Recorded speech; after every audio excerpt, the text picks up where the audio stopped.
வணக்கம் நண்பர்களே. ஒரு மனிதனை வீழ்த்த 1000 வழிகள் இருக்கலாம். ஆனால் அவனை யாராலும் அசைக்க முடியாதவனாக மாற்ற ஒரு ரகசியம் மட்டும் போதும். அந்த ரகசியம் என்ன தெரியுமா?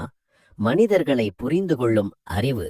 வாழ்க்கையில் நீ எவ்வளவு நல்லவனாக இருந்தாலும், எவ்வளவு திறமையோடு உழைத்தாலும், தவறான மனிதர்களிடம் தவறான முறையில் பேசினால் நீ தோற்க வேண்டியதுதான்.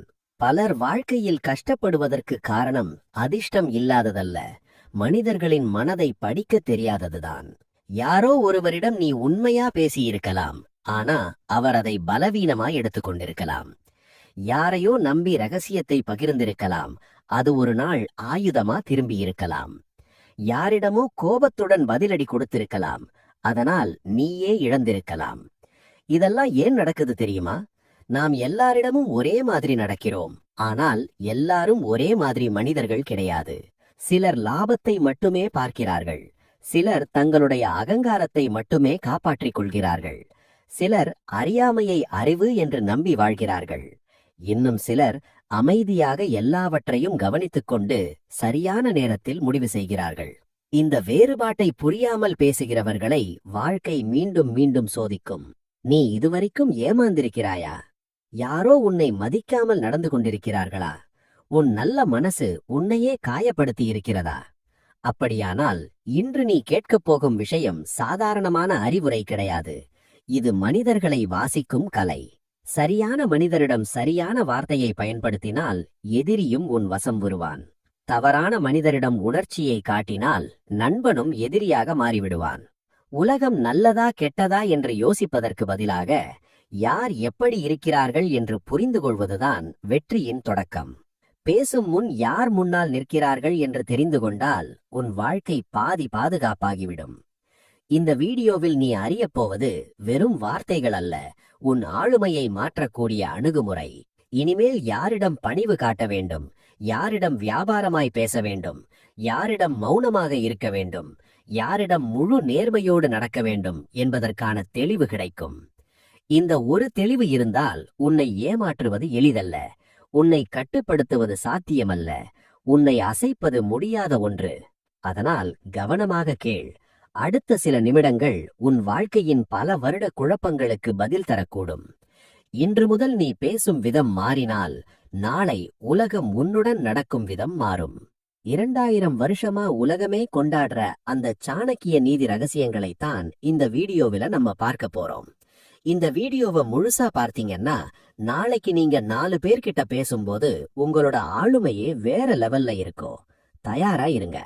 முதலாவது ரகசியத்தை சொல்றதுக்கு முன்னாடி ஒரு முக்கியமான விஷயம். இப்போ நீங்க ஸ்கிரீன்ல பார்க்கிற இந்த வீடியோ உங்க லைஃபையே மாத்த போகுதுன்னு உங்களுக்கு தோணினா இப்பவே அந்த லைக் அண்ட் சப்ஸ்கிரைப் பட்டனை தட்டிடுங்க. ஏன்னா இந்த வீடியோவோட முடிவுல நீங்க ஒரு புது மனிதனா மாற போறது உறுதி. உங்ககிட்ட ஒரு கேள்வி. உங்களை இதுவரைக்கும் யாராவது ரொம்ப மோசமா ஏமாத்தி இருக்காங்களா? அப்படி ஏமாத்தி இருந்தா எஸ்ன்னு கமெண்ட் பண்ணுங்க, இல்லன்னா நோன்னு கமெண்ட் பண்ணுங்க. உங்களை ஏமாத்தினவங்களுக்கு நீங்க கொடுக்க போற மிகப்பெரிய பதிலடி சாணக்கியர் சொல்லும் அந்த ரகசியங்களை நீங்க கத்துக்கிறது தான். சாணக்கியர் சொல்லும் அந்த முதல் ரகசியம், பேராசைக்காரரை எப்படி கையாள வேண்டும். ஒரு பேராசைக்காரன் உன் வாழ்க்கையில் நுழைந்தால் அவன் உன்னிடம் நட்பாக சிரிக்கலாம், உன் தோளில் கை வைத்து பேசலாம், உன் கஷ்டத்தை கவனமாக கேட்பது போல நடிக்கலாம். ஆனால் அவன் மனதில் ஓடிக்கொண்டிருப்பது ஒரே ஒரு கேள்விதான். இதில் எனக்கு என்ன லாபம்? இந்த ஒரு கேள்வியை புரிந்து கொள்ளாததால் தான் பல நல்ல மனசுகள் சிதறிப் போயிருக்கின்றன. நீ அவனிடம் உணர்ச்சியுடன் பேசுகிறாய், அவன் கணக்குடன் கேட்கிறான். நீ நம்பிக்கையுடன் ரகசியத்தை பகிர்கிறாய், அவன் அதை ஒரு வாய்ப்பாக சேமித்து வைக்கிறான். நீ அன்பால் அணுகுகிறாய், அவன் ஆதாயத்தால் அணுகுகிறான். இதுதான் வேறுபாடு. பேராசைக்காரனை வெல்ல வேண்டுமென்றால் முதலில் அவனை மாற்ற முயற்சி செய்யாதே. பேராசை கொண்ட மனதை தர்மம் கொண்டு திருப்ப முடியாது. அவனிடம் நீ எவ்வளவு நியாயம் பேசினாலும், உன் கஷ்டத்தை சொல்லி கண்ணீர் விட்டாலும், அவன் கண்களில் நீ ஒரு மனிதன் அல்ல, ஒரு வாய்ப்பு மட்டுமே. அதனால் முதலில் புரிந்து கொள்ள வேண்டியது என்னவென்றால் அவனின் மொழி லாபம். அவனிடம் பேசும்போது உணர்ச்சியின் மொழியை மறந்துவிடு. அவன் கேட்கும் மொழியில் பேசு. எனக்கு உதவுங்கள் என்று சொல்லாதே, இது நடந்தால் உங்களுக்கு என்ன பயன் என்று சொல்லு. அதுவே அவன் கவனத்தை ஈர்க்கும் திறவுகோல். ஆனால் இங்கே மிகப்பெரிய எச்சரிக்கை ஒன்று இருக்கிறது. பேராசைக்காரனிடம் ஒருபோதும் உன் ரகசியங்களை பகிராதே. ஏனென்றால் அவன் உறவு பார்க்க மாட்டான், அவன் பலன் பார்க்கும். இன்று நீ அவனுக்கு நெருக்கமானவனாக இருந்தாலும் நாளை அதிக லாபம் தரக்கூடிய ஒருவர் வந்தால் அவன் தயங்காமல் உன்னை விற்கக்கூடும். இது கொஞ்சம் கடினமாக கேட்கலாம், ஆனால் வாழ்க்கையின் தருணங்களில் பலர் அனுபவித்த கசப்பான உண்மை இதுதான். நீ அவனிடம் பலவீனத்தை காட்டினால் அது அவனுக்கு ஆயுதமாக மாறும். நீ உன் திட்டங்களை முன்கூட்டியே வெளிப்படுத்தினால் அது தடையாக திரும்பும். அதனால் பேராசைக்காரரை கையாளும் முதல் விதி தூரம் வைத்த நெருக்கம். வெளியில் மரியாதை, உள்ளே கணக்கு. அவனிடம் பேசும்போது ஒவ்வொரு வார்த்தையும் அளந்து பேசு. உன் மனதையல்ல, உன் நலனை காப்பாற்றும் அணுகுமுறையை தேர்வு செய். பலர் செய்யும் மிகப்பெரிய தவறு என்ன தெரியுமா? நான் நல்லவனாக இருந்தால் அவனும் நல்லவனாக மாறுவான் என்று நம்புவது. இல்லை, பேராசை கொண்டவன் நல்லவனாக மாறுவதில்லை, அவன் சூழ்நிலைக்கேற்றவனாக மட்டும் மாறுவான். அதனால் அவனை குறை சொல்ல நேரம் வீணாக்காதே. அவனை புரிந்துகொள். அவன் எதை நாடுகிறான் என்பதை கண்டுபிடி. அவன் லாபத்தை நாடுகிறான் என்றால் அவனுக்கு லாபம் தெரியும் பாதையை காட்டி உன் காரியத்தை சாதி. ஆனால் இதை செய்யும்போது உன் மதிப்பை இழக்காதே. வியாபார ரீதியில் பேசுவது என்றால் அடிமையாக பேசுவதல்ல, தெளிவாக, உறுதியாக, கணக்குடன் பேசுவது. இது உங்களுக்கு இதை தரும், எனக்கு இதை தரும் என்ற சமநிலை அணுகுமுறை. உணர்ச்சியில் முடிவெடுத்தால் நீ இழப்பாய், கணக்கில் முடிவெடுத்தால் நீ பாதுகாப்பாக இருப்பாய். வாழ்க்கையில் சில மனிதர்கள் பாடம் கற்பிக்க வருவார்கள். பேராசைக்காரன் உனக்கு கற்றுக் கொடுப்பது ஒரு பெரிய பாடம். எல்லாரிடமும் மனதை திறக்கக்கூடாது என்பதையும், எல்லா உறவுகளும் ஒரே அடிப்படையில் இருக்காது என்பதையும் தான். உன் வாழ்க்கையில் ஒருவரை நினைவு கூர்ந்து பாரு. அவர் உன் நலனை விட தன் நலனை முன்னிலைப்படுத்தினாரா? அவர் பேசும் ஒவ்வொரு விஷயத்திலும் லாபம் கணக்கிட்டாரா? அப்படியானால் நீ தவறான இடத்தில் உணர்ச்சியை முதலீடு செய்திருக்கிறாய். இனிமேல் அந்த தவறு செய்யாதே. பேராசைக்காரனை வெல்லும் சக்தி அவனை எதிர்த்து சண்டை போடுவதில் இல்லை, அவன் விளையாட்டின் விதிகளை புரிந்து கொண்டு அதில் விழாமல் இருப்பதில் இருக்கிறது. அவனிடம் சண்டை போடாதே, அவனை சீர்திருத்த முயற்சி செய்யாதே, அவனை நம்பி பலவீனப்படாதே. அவனிடம் பேச வேண்டிய போது பேசு, பேசும்போது லாபத்தின் மொழியில் பேசு. பேசிக் கொண்டிருக்கும் போது உன் ரகசியங்களை உன்னிடம் வைத்துக்கொள். இதை கற்றுக்கொண்ட மனிதனை ஏமாற்றுவது எளிதல்ல. ஏனென்றால் அவன் இனிமேல் உணர்ச்சியால் அல்ல, தெளிவால் நடப்பான். பேராசைக்காரனை புரிந்து கொண்ட நாளிலிருந்து நீ பல இழப்புகளை தவிர்க்க ஆரம்பிப்பாய். உன் ஆளுமை மாறும், உன் முடிவுகள் உறுதியாகும், உன் வாழ்க்கை பாதுகாப்பாகும். அதனால் நினைவில் வை, பேராசைக்காரனிடம் அன்பை எதிர்பார்க்காதே, நியாயத்தை நிரூபிக்க முயற்சி செய்யாதே. அவன் மொழியில் பேசு, ஆனால் உன் மதிப்பை காக்கும் தூரத்தை மறக்காதே. இரண்டாவது ரகசியம், அகங்காரியை எப்படி சமாளிப்பது? ஒரு அகங்காரியுடன் நேருக்கு நேர் மோதிய அனுபவம் உனக்கு இருக்கிறதா? நீ நியாயம் பேசினாய், அவன் சத்தமாக பேசினான். நீ உண்மை சொன்னாய், அவன் தன்னையே பெரியவன் என்று நிரூபிக்க முயன்றான். அந்த உரையாடல் முடிந்தபோது உண்மை வெல்லவில்லை, சண்டை மட்டும் பெரிதாயிற்று. இதுதான் அகங்காரியின் விளையாட்டு. திமிர் கொண்ட மனிதன் உண்மையை கேட்க வரமாட்டான். அவன் கேட்க விரும்புவது தனது மேன்மையை உறுதி செய்யும் வார்த்தைகளை. பலர் செய்யும் பெரிய தவறு என்ன தெரியுமா? அகங்காரியை எதிர்த்து நின்று அவனை வெல்லலாம் என்று நினைப்பது. அகங்காரத்துடன் சண்டை போடுவது தீயில் எண்ணெய் ஊற்றுவது போல. நீ ஒரு வார்த்தை சொன்னால் அவன் 2 சொல்வான். நீ ஆதாரம் காட்டினால் அவன் அதிகாரம் காட்டுவான். நீ அமைதியாக இருந்தால் கூட அதை பலவீனமாக எடுத்துக்கொள்வான். அதனால் முதலில் புரிந்து கொள், அகங்காரியுடன் வெற்றி பெறும் வழி அவனை வீழ்த்துவதில் இல்லை, அவனை அமைதியாக கையாள்வதில் இருக்கிறது. எதிர்த்து சண்டை போடாதே, ஏனென்றால் அவன் சண்டைக்காகவே காத்திருக்கிறான். அவன் தன் கௌரவத்தை காக்க யாரையும் மிதிக்க தயங்க மாட்டான். அவனுக்கு முக்கியமானது உண்மை அல்ல, அவனது உருவாக்கப்பட்ட பெரிய உருவம். அந்த உருவத்தை நேராக தாக்கினால் அவன் உன்னை எதிரியாக அறிவித்து விடுவான். அப்படியானால் என்ன செய்ய வேண்டும்? இதோ சாணக்கியத்தின் ஆழமான தந்திரம், பணிவு. ஆனால் கவனமாக கேள், இது பலவீனத்தின் பணிவு அல்ல, இது புத்திசாலித்தனத்தின் பணிவு. ஒரு பெரிய புயல் வீசும் போது வளைந்து கொடுக்கும் புல் தப்பித்துவிடும், வளைந்து கொடுக்காத மரம்தான் வேர் உடைந்து விழும். அகங்காரியிடம் வளைந்து பேசுவது தோல்வி அல்ல, அது உன் சக்தியை சேமிக்கும் அறிவு. அவன் பேசட்டும், அவன் தன்னை புகழட்டும், அவன் கருத்தை நீ ஏற்கிறாய் என்று காட்டிவிடு. அவன் எதிர்பார்ப்பது என்ன? மரியாதை, கவனம், அங்கீகாரம். அவன் ஈகோவை திருப்தி செய்து விட்டால் அவன் கோபம் கரையும். பல நேரங்களில் அகங்காரம் என்பது உள்ளார்ந்த அச்சத்தின் முகமூடி. அவன் உள்ளுக்குள் தன்னம்பிக்கை குறைவாக இருக்கலாம், அதனால்தான் வெளியில் அதிக திமிர் காட்டுகிறான். அவனை வெளியில் வெல்ல முயற்சித்தால் அவன் கடினமாக மாறுவான். ஆனால் அவனது ஈகோவை மெதுவாக நிம்மதிப்படுத்தினால் அவன் தளர்வான். இதன் அர்த்தம் அவனிடம் அடிமையாக இரு என்பதல்ல, வாதத்தை தவிர்த்து உன் இலக்கை அடை என்பதுதான். ஆர்குமெண்ட் என்பது அகங்காரியின் பிடித்த மேடை. அங்கே நீ இறங்கினால் அவன் அனுபவசாலி. அவன் குரல் உயர்த்துவான், உண்மையை மங்கச் செய்வான், உன்னை உணர்ச்சி வசப்படுத்துவான். நீ வெற்றி பெற விரும்பினால் அந்த மேடையில் ஏறாதே. நீங்கள் சொல்வது சரி என்ற ஒரு வரி பல சண்டைகளை முடித்துவிடும். அந்த ஒரு வரி உன் தோல்வி அல்ல, அது உன் கட்டுப்பாடு. நினைத்துப்பார், ஒரு விவாதத்தில் வென்றதனால் உனக்கு என்ன கிடைத்தது? சில நிமிட திருப்தி. ஆனால் ஒரு அகங்காரியை அமைதியாக கையாள்வதால் உனக்கு என்ன கிடைக்கும்?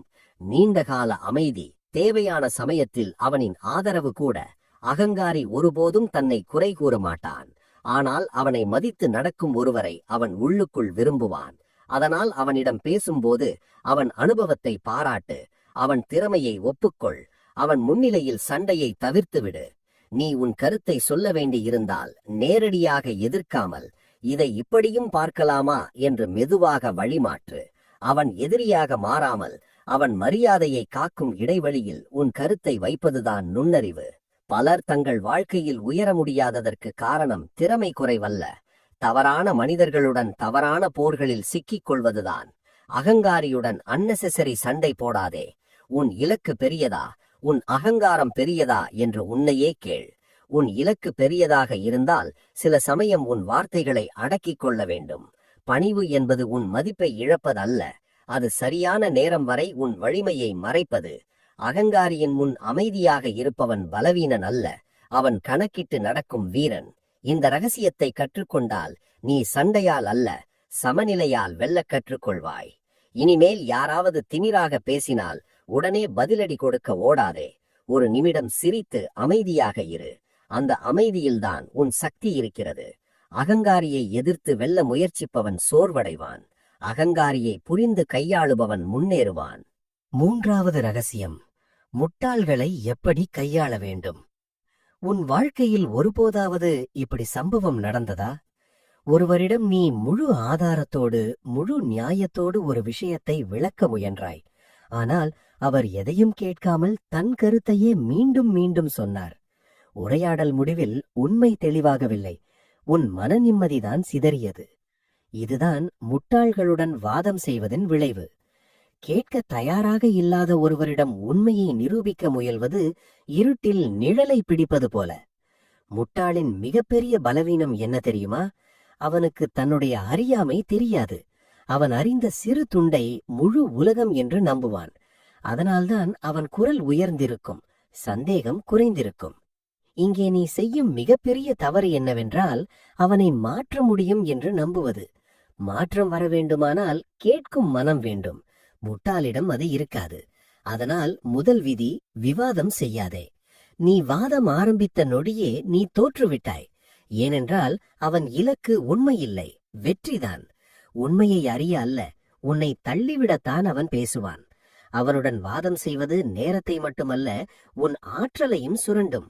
நீ 1 மணி நேரம் அவரிடம் விளக்கிக் கொண்டிருந்தால் அந்த 1 மணி நேரத்தில் நீ உன் வாழ்க்கையில் முன்னேற ஏதாவது செய்திருக்கலாம். சிந்தித்துப் பார், நீ எத்தனை முறை தேவையில்லாத வாதங்களில் சிக்கி மன அழுத்தத்துடன் வெளியே வந்திருக்கிறாய். அந்த வாதங்கள் உன் வாழ்க்கையை ஒரு அங்குலம் கூட முன்னேற்றியதா? இல்லை, ஆனால் உன் அமைதியை குலைத்தது. அதனால்தான் புத்திசாலித்தனமான அணுகுமுறை நீ சொல்வது சரி என்ற ஒரு எளிய வரி. இது உண்மையை மறுப்பதல்ல, இது உன் நேரத்தை காப்பது. சிலர் இந்த அணுகுமுறையை பலவீனம் என்று நினைப்பார்கள். இல்லை, இது உன் சக்தியை பாதுகாக்கும் கவசம்.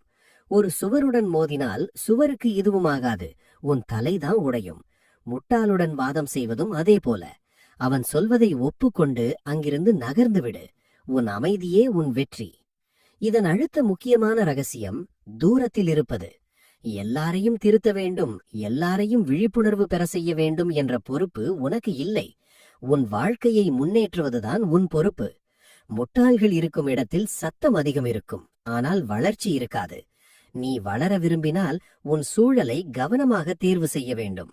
முட்டாள்களின் கூட்டத்தில் நீ இருந்தால் மெதுவாக அவர்களின் சிந்தனை உன்னை தாக்கும்.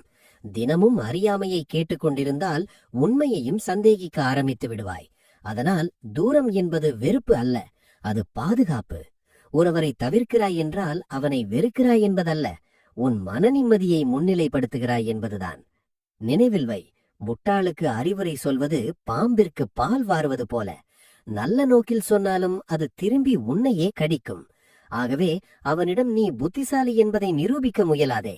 அவன் முன்னிலையில் உன் அறிவை வீணாக்காதே. அமைதியாக இரு. அவன் சொல்வதை கேட்கிறாய் போல நடித்துவிடு. தேவையான சமயத்தில் விலகிவிடு. உன் இலக்கு பெரியதாக இருந்தால் சிறிய வாதங்களில் சிக்கிக்கொள்ள நேரமில்லை. பலர் தங்கள் கனவுகளை இழக்கிறார்கள், திறமையில்லாததால் அல்ல, தவறான மனிதர்களுடன் நேரத்தை வீணாக்குவதால். முட்டாள்களை வெல்ல வேண்டிய அவசியமே இல்லை, அவர்களை தவிர்த்துவிட்டால் போதும். உன் நேரம் பொன்னாக இருந்தால் அதை யாரிடம் செலவிடுகிறாய் என்பதை கவனமாக இரு. ஒவ்வொரு நாளும் உனக்கு கிடைப்பது 24 மணி நேரம்தான்.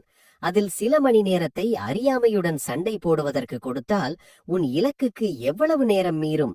அதனால் முடிவு செய். இனிமேல் தேவையற்ற வாதங்களில் இறங்க மாட்டேன்.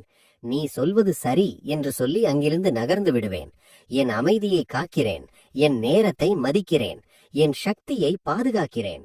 இதை கற்றுக்கொண்ட மனிதனை சுலபமாக சோர்வடைய செய்ய முடியாது. முட்டாள்களை சமாளிக்கும் மிகப்பெரிய அறிவு அவர்களுடன் சண்டை போடாமல் இருப்பதே. உன் வாழ்க்கை உயர வேண்டுமென்றால் உன் சுற்றத்தையும் உயர்த்த வேண்டும். முடியாவிட்டால் குறைந்தது தாழ்த்திக் கொள்ளாதே. 4வது ரகசியம், அறிவாளியை எப்படி நண்பனாக்குவது. உங்கள் வாழ்க்கையில் ஒருவரை நண்பனாக்கிக் கொள்ள முடிந்தால் அது உங்கள் எதிர்காலத்தை மாற்றிவிடும் என்று நான் சொன்னால் நம்புவீர்களா? ஆனால் அந்த ஒருவர் சாதாரண மனிதர் அல்ல, அறிவாளி. பணத்தால் வாங்க முடியாதவர், புகழ்ச்சியால் மயங்காதவர், பொய்யால் பிடிக்க முடியாதவர். இப்படிப்பட்ட ஒருவரை உங்கள் பக்கம் நிறுத்திக் கொண்டால் உங்கள் வாழ்க்கையின் பாதி போராட்டம் முடிந்துவிடும். ஆனால் கேள்வி என்ன தெரியுமா? அவர்களை எப்படி நண்பனாக்குவது? பலர் நினைப்பது என்னவென்றால், பணம் கொடுத்தால் யாரும் நமக்கு அருகில் வருவார்கள் என்று. சிலர் நினைப்பது, புகழ்ந்து பேசினால் யாரையும் கவரலாம் என்று. ஆனால் அறிவாளியின் உலகம் வேறுபட்டது. அவருக்கு பணம் ஒரு கருவி மட்டுமே, இலக்கு அல்ல. அவருக்கு புகழ்ச்சி ஒரு சத்தம் மட்டுமே, உண்மை அல்ல. நீங்கள் அவரிடம், நீங்க ரொம்ப பெரியவர், உங்க மாதிரி யாரும் இல்லை என்று சொன்னால் அவர் சிரித்து விடுவார். ஆனால் உங்கள் கண்களில் பொய்யை கண்டுபிடித்து விடுவார். அறிவாளியை அணுகும்போது நீங்கள் அணிய வேண்டிய ஒரே ஆடை உண்மை. மறைக்காமல் பேசும் மனம், உள்நோக்கம் இல்லாத அணுகுமுறை, நீங்கள் யார் என்று வெளிப்படையாக சொல்ல தயங்காத தைரியம். ஏனென்றால் அறிவாளிகள் மனிதர்களின் வார்த்தைகளை மட்டும் கேட்பதில்லை, அவர்கள் மனதையும் வாசிப்பார்கள். நீங்கள் அவர்களிடம் ஏதாவது சாதிக்க வேண்டும் என்று சென்றால் அவர்கள் ஒருபடி தள்ளிச் செல்வார்கள். ஆனால் நான் கற்றுக்கொள்ள வந்திருக்கிறேன் என்று சென்றால் அவர்கள் ஒருபடி அருகில் வருவார்கள். இதுதான் ரகசியம். அறிவாளி நண்பனாக வேண்டுமென்றால் அவரை பயன்படுத்த நினைக்காதீர்கள், அவரிடமிருந்து கற்றுக்கொள்ள நினையுங்கள். அவர்களிடம் பேசும்போது உங்களை பெரியவராக காட்ட முயற்சி செய்யாதீர்கள். எனக்கு எல்லாம் தெரியும் என்ற முகமூடி போடாதீர்கள். ஒரு குழந்தை கற்றுக்கொள்ளும் ஆவலுடன் பேசுங்கள். நீங்கள் தவறு செய்திருந்தால் அதை ஒத்துக்கொள்ளுங்கள். இது என் தவறு என்று சொல்லும் மனிதனை அறிவாளி மதிப்பார். ஏனென்றால் உண்மையை ஒப்புக்கொள்ளும் தைரியமில்லாதவர்கள்தான் உலகத்தில் அதிகம். நேர்மை என்பது பலவீனம் அல்ல, அது உயர்ந்த குணம். அறிவாளியின் மனதை திறக்கும் சாவி அதுதான். நீங்கள் அவரிடம் பொய் சொன்னால் ஒருமுறை மன்னிக்கலாம், ஆனால் மீண்டும் நம்ப மாட்டார். ஆனால் நீங்கள் உண்மையாக இருந்தால் அவர் உங்களை வாழ்நாள் முழுவதும் மதிப்பார். வெளிப்படையான பேச்சு என்பது உங்கள் எண்ணங்களை தெளிவாக சொல்லும் திறன். சுற்றி வந்து பேசாமல் நேராக பேசுங்கள். எனக்கு உங்களிடமிருந்து கற்றுக்கொள்ள வேண்டும் என்று சொல்லுங்கள். நான் இங்கே வளர வேண்டும் என்று சொல்லுங்கள். அவர்களின் ஆலோசனை கேளுங்கள். அவர்களின் அனுபவத்தை மதியுங்கள். ஒரு அறிவாளி தனது அறிவை மதிக்கும் மனிதர்களிடம் மட்டுமே பகிர்வார். அவர்களின் நேரத்தை வீணாக்காதீர்கள். அவர்களின் அறிவை சோதிக்காதீர்கள். கேள்வி கேட்கும் போது உண்மையான ஆர்வத்துடன் கேளுங்கள். நீங்கள் கற்றதை நடைமுறையில் பயன்படுத்துங்கள். அப்போதுதான் அவர்கள் உங்களை சீரியஸாக எடுத்துக்கொள்வார்கள். ஒரு அறிவாளி உங்கள் வாழ்க்கையில் வந்துவிட்டால் அது ஒரு விளக்கேற்றப்பட்ட பாதை போன்றது. நீங்கள் தவறான வழியில் சென்றால் அவர் எச்சரிப்பார். நீங்கள் சரியான வழியில் சென்றால் அவர் உற்சாகப்படுத்துவார். நீங்கள் விழுந்தால் தூக்குவார். ஆனால் இதற்கெல்லாம் அடிப்படை நிபந்தனை, நீங்கள் உண்மையாக இருக்க வேண்டும். பணத்தால் அவரை கட்டி போட முடியாது, புகழ்ச்சியால் அவரை மயக்க முடியாது. ஆனால் நேர்மை. ரகசியம் 5, மௌனம் சுய பாதுகாப்பு ஆயுதம். உங்களை வாழ்க்கையில் அதிகமாக பாதித்தது எதிரிகளா தெரியுமா? இல்லை, நீங்கள் தவறான நேரத்தில் தவறான மனிதரிடம் தேவையற்ற அளவுக்கு பகிர்ந்த வார்த்தைகள்தான் பலர் தோல்வியடைவதற்கான காரணம் திறமை இல்லாததல்ல, தங்களை காப்பாற்றிக் கொள்ளும் மௌனம் இல்லாததுதான். இன்று நாம் பார்க்கப் போகும் 5வது ரகசியம் சாதாரணமான ஒன்றல்ல. அது சுய பாதுகாப்புக்கான மறைமுக ஆயுதம். அந்த ஆயுதத்தின் பெயர் மௌனம். உலகம் உங்களுக்கு சொல்லும் ஒரு பொய் என்னவென்றால், அதிகமாக பேசு, உன்னை வெளிப்படுத்து, எல்லாவற்றையும் பகிர்ந்து கொள் என்பதுதான். ஆனால் வாழ்க்கை கற்றுக் கொடுக்கும் உண்மை இதற்கு முற்றிலும் எதிர். அதிகமாக பேசும் மனிதன் விரைவாக படிக்கப்படுவான். குறைவாக பேசும் மனிதன் மர்மமாக இருப்பான். அந்த மர்மம்தான் அவனுடைய கவசம். நீங்கள் உங்கள் கனவுகளை எல்லோரிடமும் சொன்னவுடன், உங்கள் பலவீனங்களை வெளியில் காட்டியவுடன், உங்கள் திட்டங்களை பாதியில் பகிர்ந்தவுடன், அந்த தகவல்கள் இனி உங்களுடைய கட்டுப்பாட்டில் இருக்காது. இன்று நண்பனாக சிரிக்கும் ஒருவர் நாளை சூழ்நிலையால் மாற்றமடைந்து எதிரியாக மாறலாம். மனித மனம் காலநிலையை விட வேகமாக மாறும். அதனால்தான் மௌனம் ஒரு பாதுகாப்பு சுவர். உங்கள் ரகசியங்களை எல்லோரிடமும் பகிராதீர்கள். உங்கள் அடுத்த படியை முடியும் வரை வெளிப்படுத்தாதீர்கள். ஒரு விதை மண்ணுக்குள் அமைதியாக புதைந்து கிடக்கும் வரை அது பாதுகாப்பாக இருக்கும். தினமும் அதை தோண்டி பார்த்தால் அது செடியாக மாறாது. அதுபோல உங்கள் இலக்குகளும். பலர் ஒரு காரியம் தொடங்கும் முன்பே உலகத்திற்கு அறிவிக்கிறார்கள். பாராட்டை முன்கூட்டியே வாங்கிக் கொள்கிறார்கள். பிறகு பாதியில் நின்று விடுகிறார்கள். ஆனால் அமைதியாக உழைப்பவன் முடித்த பிறகுதான் பேசுவான். அதனால் அவன் பேச்சுக்கு எடை இருக்கும். மௌனம் என்பது பேசாமை மட்டுமல்ல, அது கட்டுப்பாடு, அது தன்னடக்கம், அது உள்ளுணர்வு. யாராவது உங்களை தூண்டினால் உடனே பதில் சொல்லாமல் நிற்கும் சக்தி மௌனம். எல்லா சண்டைகளிலும் வெல்ல வேண்டிய அவசியமில்லை. சில சண்டைகளை தவிர்ப்பதே பெரிய வெற்றி. ஒரு தவறான வார்த்தை பல வருட உறவை உடைக்க முடியும். ஒரு அதிகமான விளக்கம் உங்கள் மதிப்பை குறைக்க முடியும். ஒரு தேவையற்ற பகிர்வு உங்கள் எதிரிக்கு ஆயுதமாக மாற முடியும். நீங்கள் எத்தனை முறை இதை நான் சொல்லாமலே இருந்திருக்கலாம் என்று வருந்தியிருக்கிறீர்கள்? அந்த வருத்தம்தான் மௌனத்தின் மதிப்பை உணர்த்தும் ஆசிரியர். குறைவாக பேசும் மனிதனை மக்கள் எளிதில் கணிக்க முடியாது. அவர் என்ன நினைக்கிறார், அடுத்தது என்ன செய்ய போகிறார் என்று யாருக்கும் தெளிவாக தெரியாது. அந்த கணிக்க முடியாத தன்மை ஒரு சக்தி. நீங்கள் உங்கள் எண்ணங்களை முழுவதும் வெளியில் வைத்துவிட்டால் உங்கள் எதிரி உங்களை புரிந்து கொண்டு முன்கூட்டியே தயாராகி விடுவான். ஆனால் நீங்கள் அமைதியாக நகர்ந்தால் அவர் குழப்பமடைவான். அந்த குழப்பம் உங்களை பாதுகாக்கும். மௌனம் ஒரு ஆளுமையை உருவாக்கும். அதிகமாக பேசுபவர்களை மக்கள் கேட்பார்கள். ஆனால் குறைவாக பேசுபவர்களை மக்கள் கவனிப்பார்கள். அந்த கவனிப்பே மரியாதையாக மாறும். உங்கள் வார்த்தைகள் அரிதாக வரும்போது அவை முக்கியமாக எடுத்துக்கொள்ளப்படும். தேவையற்ற பேச்சை குறைத்தால் உங்கள் ஒவ்வொரு சொல்லுக்கும் மதிப்பு அதிகரிக்கும். வாழ்க்கை ஒரு போர்க்களம் என்றால் மௌனம் உங்கள் கேடயம். உங்கள் திட்டங்கள் உங்கள் ஆயுதம். அந்த ஆயுதத்தை முன்கூட்டியே காட்டிவிட்டால் எதிரி தயாராகி விடுவான். ஆனால் நீங்கள் அமைதியாக உழைத்தால் வெற்றியுடன் தோன்றும் போது உலகம் அதிர்ச்சி அடையும். மேலும் நினைவில் கொள்ளுங்கள், எல்லோரும் உங்கள் நலனுக்காக இல்லை. சிலர் கேட்பது ஆதரவுக்காக அல்ல, தகவல் சேகரிக்கத்தான். சிலர் உங்கள் கனவுகளை பாராட்டுவது உண்மையான உற்சாகத்தால் அல்ல, உங்கள் அளவை அளக்கத்தான். அதனால் பகிர்வதற்கு முன் அளவிடுங்கள். நம்புவதற்கு முன் சோதியுங்கள். பேசுவதற்கு முன் 3 முறை சிந்தியுங்கள். உங்கள் பலவீனங்கள் உங்கள் உள்ளத்தில் பாதுகாப்பாக இருக்கட்டும். உங்கள் இலக்குகள் நிறைவேறும் வரை உங்கள் மனதின் அடுக்கில் மறைந்திருக்கட்டும். உங்கள் உழைப்பு மௌனமாக இருக்கட்டும். உங்கள் வெற்றி சத்தமாக இருக்கட்டும். இன்று முதல் ஒரு முடிவெடுங்கள். நான் தேவையற்ற இடத்தில் பேச மாட்டேன். நான் உணர்ச்சியில் ரகசியங்களை பகிர மாட்டேன். நான் என் திட்டங்களை முடியும் வரை வெளியிட மாட்டேன். நான் குறைவாக பேசுவேன், ஆனால் ஆழமாக செயல்படுவேன். அந்த நாளிலிருந்து உலகம் உங்களை புரிந்து கொள்ள முயற்சிக்கும், ஆனால் முழுமையாக புரிந்து கொள்ள முடியாது. புரியாத மனிதனை உலகம் எச்சரிக்கையுடன் அணுகும். அதுவே சக்தி. மௌனம் உங்கள் பலவீனம் அல்ல, அது உங்கள் மறைமுக வலிமை, உங்கள் சுய பாதுகாப்பு ஆயுதம், உங்கள் ஆளுமையின் உச்சம். ரகசியம் 6. சமமானவர்களுடன் பழகுதல். உங்கள் வாழ்க்கை முன்னேறாததற்கு காரணம் உங்களுடைய திறமை குறைவா தெரியுமா? இல்லை, நீங்கள் சுற்றி வைத்திருக்கும் மனிதர்கள்தான். ஒரு விதை எவ்வளவு வலிமையானதாக இருந்தாலும் அது கற்கள் நிறைந்த மண்ணில் விழுந்தால் வளராது. அதே விதை நல்ல மண்ணில் விழுந்தால் மரமாக மாறும். அதுபோல மனிதனின் வாழ்க்கையையும் அவன் சூழல் தீர்மானிக்கிறது. இதுதான் 6வது ரகசியம், சமமானவர்களுடன் பழகுதல். கேட்க சாதாரணமாக தோன்றலாம், ஆனால் வாழ்க்கையை உயர்த்தவோ சிதைக்கவோ கூடிய மிகப்பெரிய விதி இதுதான். நம்மில் பலர் ஒரு தவறு செய்கிறோம்.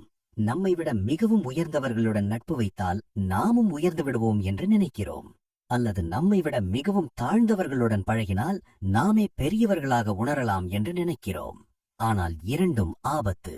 முதலில் மிகவும் உயர்ந்த அதிகாரம், செல்வம் அல்லது செல்வாக்கு கொண்டவர்களுடன் நட்பு கொண்டால் அங்கே சமத்துவம் இருக்காது. நீங்கள் அவர்களுடன் இருக்கும்போது எப்போதும் ஒரு பயம், ஒரு தாழ்வு உணர்வு உங்களை கட்டுப்படுத்தும். அவர்கள் ஒரு வார்த்தை சொன்னால் நீங்கள் அமைதியாக தலையசைக்க வேண்டிய சூழல் வரும். உங்கள் சுயமரியாதை மெதுவாக குறையும். அவர்கள் உங்களை நண்பனாக அல்ல, தேவைக்கேற்ப பயன்படுத்தும் ஒருவராக பார்க்க ஆரம்பிப்பார்கள். அந்த உறவில் சமநிலை இல்லை என்றால் அது நட்பு அல்ல, அது சார்பு. சார்பு எப்போதும் ஆபத்து. அதேபோல் நம்மை விட மிகவும் தாழ்ந்த எண்ணம், குணம், பழக்கம் கொண்டவர்களுடன் பழகினால் அவர்கள் நம்மை கீழே இழுப்பார்கள். ஒரு நல்ல பழக்கத்தை உருவாக்க பல வருடங்களாகும். ஒரு கெட்ட பழக்கத்தை பிடிக்க சில நாட்கள் போதும். நீங்கள் முன்னேற நினைக்கும் போது உங்களை சுற்றி இருக்கும் மக்கள் சோம்பேறித்தனமாக இருந்தால், குறை கூறிக்கொண்டே இருந்தால், இலக்கு இல்லாமல் வாழ்ந்தால் அவர்களின் சிந்தனை உங்கள் மனதையும் மாசுபடுத்தும். கரியுடன் அதிக நேரம் இருந்தால் கை கருப்பாகும். நறுமண மலருடன் இருந்தால் உடலே மணக்கும். மனிதனும் அப்படித்தான். நீங்கள் யாருடன் அதிக நேரம் செலவிடுகிறீர்களோ அவர்களின் மனநிலையே மெதுவாக உங்களுடையதாக மாறும். அதனால்தான் சமமானவர்களுடன் உறவு மிகவும் முக்கியம். சமமானவர் என்றால் பணத்தில் மட்டுமல்ல, எண்ணத்தில், இலக்கில், மதிப்பில், ஒழுக்கத்தில் சமமானவர். நீங்கள் முன்னேற விரும்பினால் உங்களை புரிந்து கொள்ளும், உங்களை சவால் செய்யும், உங்களை ஊக்குவிக்கும் ஒருவருடன் பழக வேண்டும். மிக உயர்ந்தவருடன் இருந்தால் நீங்கள் அடக்கப்படுவீர்கள். மிக தாழ்ந்தவருடன் இருந்தால் நீங்கள் தாழ்த்தப்படுவீர்கள். ஆனால் சமமானவருடன் இருந்தால் நீங்கள் வளர்வீர்கள். சமநிலை உள்ள உறவில்தான் உண்மையான மரியாதை இருக்கும். அங்கே பயம் இருக்காது, அங்கே தாழ்வு இருக்காது, அங்கே போட்டி ஆரோக்கியமாக இருக்கும். மேலும் நினைவில் கொள்ளுங்கள், இது நட்பிற்கு மட்டுமல்ல, பகைக்கும் பொருந்தும். உங்களை விட மிக பலமான ஒருவரை எதிரியாக மாற்றினால் அவர் உங்களை அழிக்க முயல்வார். உங்களை விட மிகவும் பலவீனமான ஒருவரை எதிரியாக எடுத்தாலும் அது உங்கள் நேரத்தையும் மரியாதையையும் வீணாக்கும். அதனால் அறிவாளி எப்போதும் தன் தகுதிக்கு சமமானவர்களோடு மட்டுமே உறவையும் தேவையெனில் போட்டியையும் வைத்துக் கொள்வான்.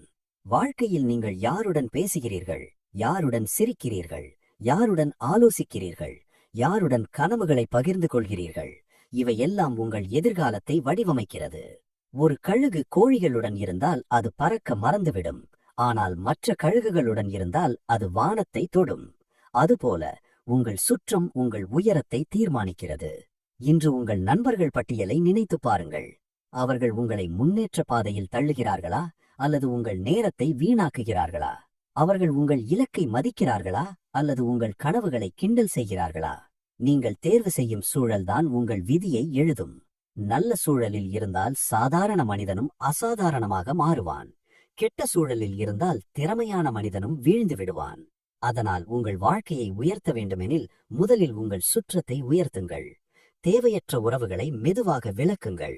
உங்களை வளர்ச்சிக்கு தள்ளும் மனிதர்களை அருகில் வைத்துக் கொள்ளுங்கள். சமமானவர்களுடன் பயணம் செய்தால் அது போட்டி அல்ல, முன்னேற்றம். அது அழுத்தம் அல்ல, ஊக்கம். அது பயமல்ல, மரியாதை. இறுதியாக ஒரு உண்மை, நீங்கள் எங்கே போகிறீர்கள் என்பதை விட யாருடன் போகிறீர்கள் என்பதே முக்கியம். சரியான மனிதர்களுடன் இருந்தால் பாதை கடினமாக இருந்தாலும் நீங்கள் உடைய மாட்டீர்கள். தவறான மனிதர்களுடன் இருந்தால் பாதை எளிதாக இருந்தாலும் நீங்கள் முன்னேற மாட்டீர்கள். அதனால் இன்று ஒரு முடிவெடுங்கள். நான் என் சூழலை கவனமாக தேர்வு செய்வேன். நான் என் தகுதிக்கு சமமானவர்களுடன் மட்டுமே உறவை வளர்ப்பேன். நான் என்னை உயர்த்தும் வட்டத்திலேயே இருப்பேன். அந்த முடிவே உங்கள் வாழ்க்கையை மெதுவாக மாற்றும்.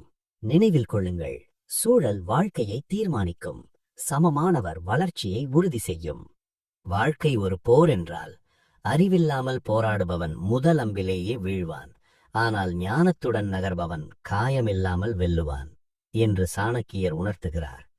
இன்று நீங்கள் கேட்ட இந்த 6 ரகசியங்கள் சாதாரண ஆலோசனைகள் அல்ல, வாழ்வை பாதுகாக்கும் கவசம். பேராசைக்காரனை லாபத்தால் கட்டுப்படுத்து, அகங்காரியை பணிவால் வளைத்து, முட்டாளை வாதமின்றி விட்டு விலகு, அறிவாளியை உண்மையால் நண்பனாக்கு, உன் ரகசியங்களை மௌனத்தில் பாதுகாக்கு, உன் தகுதிக்கு சமமானவர்களுடன் மட்டும் பயணம் செய். இந்த 6 விதிகளை மனதில் பதித்துக் கொண்ட மனிதனை யாராலும் எளிதில் அசைக்க முடியாது. உலகம் மாறாது, மனிதர்களின் குணமும் மாறாது. ஆனால் அவர்களை அணுகும் உங்கள் முறையே உங்கள் விதியை மாற்றும். நினைவில் கொள்ளுங்கள், எல்லாரிடமும் நல்லவனாக இருப்பது புத்திசாலித்தனம் அல்ல, சரியான இடத்தில் சரியான முகத்தை காட்டுவதுதான் அறிவு. அதிகம் பேசுவது வலிமை அல்ல, தேவையானதை மட்டும் பேசுவதுதான் ஆளுமை. எல்லோரையும் நம்புவது நற்குணம் அல்ல, யாரை எவ்வளவு நம்ப வேண்டும் என்பதை அறிதல்தான் பாதுகாப்பு. சாணக்கியர் சொல்லும் ஒவ்வொரு வார்த்தையும் ஒரு ஆயுதம். அந்த ஆயுதத்தை நீங்கள் பயன்படுத்தினால் வாழ்க்கை உங்களை சோதிக்கலாம், ஆனால் சாய்க்க முடியாது. இன்று முதல் உணர்ச்சியில் முடிவெடுக்காதீர்கள், அறிவில் முடிவெடுங்கள். உங்களை மதிக்காத இடத்தில் தங்காதீர்கள், உங்களை தாழ்த்தும் வட்டத்தில் நிற்காதீர்கள். உங்களை பயன்படுத்த நினைப்பவர்களை அடையாளம் காணுங்கள், உங்களை உயர்த்தும் மனிதர்களை அணுகுங்கள். உங்கள் பலவீனங்களை வெளியில் காட்டாதீர்கள், உங்கள் இலக்குகளை பாதியில் சொல்லாதீர்கள். உங்கள் வெற்றியை அமைதியாக உருவாக்குங்கள். ஏனெனில் சத்தமாக குரைக்கும் நாய் எல்லோருக்கும் தெரியும், ஆனால் அமைதியாக வரும் சிங்கம்தான் பயத்தை உருவாக்கும். நீங்கள் எந்த வகை மனிதராக இருக்கப் போகிறீர்கள் என்பதை இன்று தீர்மானியுங்கள். வாழ்க்கையில் எல்லோரையும் மாற்ற முடியாது, ஆனால் உங்களை நீங்கள் மாற்ற முடியும். அந்த மாற்றம் அறிவில் தொடங்குகிறது. சாணக்கியர் ஒருமுறை உணர்த்திய ஞானம் 1000 ஆண்டுகள் கடந்தும் அழியவில்லை என்றால் அதற்குள் இருக்கும் உண்மை எவ்வளவு ஆழமானது என்பதை சிந்தியுங்கள். இந்த ரகசியங்களை கேட்டு மறந்துவிட்டால் அது ஒரு வீடியோ பார்த்த அனுபவம் மட்டும். ஆனால் இதை நடைமுறைப்படுத்தினால் அது உங்கள் ஆளுமையின் மறுபிறப்பு. நீங்கள் பேசும் விதம் மாறட்டும், நீங்கள் நடக்கும் விதம் மாறட்டும், நீங்கள் தேர்வு செய்யும் மனிதர்கள் மாறட்டும், உங்கள் வாழ்க்கை தானாக மாறும். இறுதியாக ஒரு நினைவு, உங்களை யாரும் காப்பாற்ற வரமாட்டார்கள். உங்களை காப்பாற்றும் அறிவு உங்கள் உள்ளத்திலேயே இருக்கிறது. அந்த அறிவை எழுப்புங்கள், தைரியமாக இருங்கள், அமைதியாக செயல்படுங்கள், சரியான மனிதர்களுடன் பயணம் செய்யுங்கள். அப்பொழுது உலகம் உங்களை மதிக்கத் தொடங்கும். சாணக்கியர் சொன்ன ஞானத்தை ஆயுதமாக எடுத்த மனிதனை யாராலும் தோற்கடிக்க முடியாது.